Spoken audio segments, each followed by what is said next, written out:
In this video, I'll show you how you can turn a JPG file into a PDF file. Now first you want to have your JPG. As you can see, I have mine right here. And if I open it, you can see it's this picture.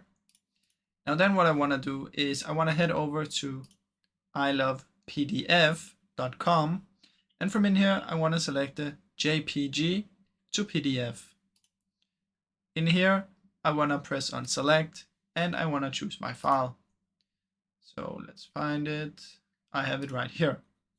Then I'm going to press open and I can select what I want here. I'll just choose fit.